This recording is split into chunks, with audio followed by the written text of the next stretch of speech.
وزیر اعظم عمران خان کے قریبی دوست اور تحریک انصاف کی برس ہا برس سے فنڈنگ کرنے والے ابراج گروپ کے بانی بزنس ٹائکون عارف نقوی کو دبئی حکام نے 24 ارب 5 کروڑ روپے جرمانہ عائد کرتے ہوئے ان کے کاروبار پر پابندی عائد کر دی ہے۔ اماراتی میڈیا کے مطابق دبئی فائنینشل سروسز اتھارٹی نے عارف نقوی اور وقار صدیق کے خلاف ابراج گروپ کی سنگین مالی بے-ضابطگیوں پر کارروائی کرتے ہوئے یہ فیصلہ جاری کیا۔ ریگولیٹر نے نقوی پر 497 ملین درہم اور صدیق پر 4.2 ملین درہم کا مالی جرمانہ عائد کیا۔ دونوں پر DIFC میں یا اس کا کوئی بھی کام کرنے پر پابندی عائد کر دی گئی ہے، تاہم نقوی اور صدیق نے اس فیصلے سے اختلاف کرتے ہوئے اسے فائنینشل مارکیٹس ٹرائبیونل کو بھیج دیا ہے، جہاں فریقین اپنے اپنے کیس پیش کریں گے۔ بتایا گیا ہے کہ فائنینشل مارکیٹس ٹرائبیونل اس بات کا تعین کرے گا کہ DFSA کے لیے مناسب کارروائی کیا ہے اور اس معاملے کو DFSA کو ایسی ہدایات کے ساتھ بھیجنا ہے جو FMT اپنے عزم کو عملی جامہ پہنانے کے لیے مناسب سمجھے۔ فائنینشل مارکیٹس ٹرائبیونل کے جائزے کے نتیجے میں DFSA کے فیصلوں کی توثیق کی جا سکتی ہے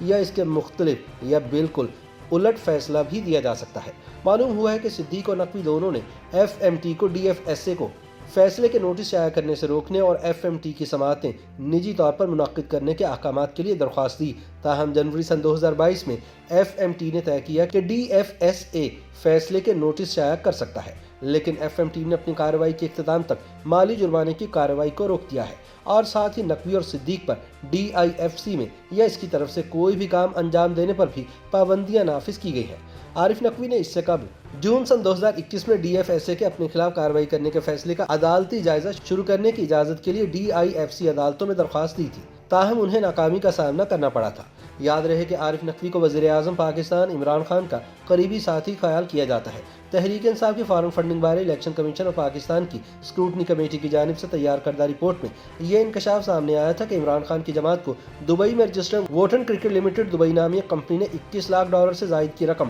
بطور پارٹی فنڈ دی تھی، جس کی پاکستانی روپوں میں مالیت 40 کروڑ روپے سے زائد بنتی ہے۔ قانونی ماہرین کے مطابق PTI کے بینک اکاؤنٹس میں ہونے والی یہ ٹرانزیکشن واضح طور پر غیر قانونی فارن فنڈنگ کے زمرے میں آتی ہے، کیونکہ آئین اور قانون کے مطابق ایسا کرنا غیر قانونی ہے۔ عارف نقوی کے عمران خان سے قریبی تعلقات کا اندازہ اس بات سے لگایا جا سکتا ہے کہ جب سن 2019 میں انہیں لندن ایئرپورٹ پر گرفتار کیا گیا تو انہوں نے رابطے کے لیے جن شخصیات کے نمبر دیے ان میں سے ایک فون نمبر وزیر اعظم عمران خان کا بھی تھا۔ عمران خان کی سابقہ اہلیہ ریحام خان نے بھی اپنی کتاب میں دعویٰ کیا تھا کہ عارف نقوی نے سن 2013 کے عام انتخابات میں تحریک انصاف کی بھرپور مالی معاونت کی تھی۔ خیال ہے کہ عارف نقوی کی جانب سے تحریک انصاف کو 5.5 کروڑ روپے کی مالی معاونت پر اسٹیٹ بینک آف پاکستان کے فائنینشل مانیٹرنگ یونٹ نے نیب کو تحقیقات کے لیے کہا تھا۔ نیب نے یہ انکوائری سن 2016 میں ختم کر دی تھی اور باقاعدہ پریس ریلیز میں اس کا اعلان بھی کیا تھا۔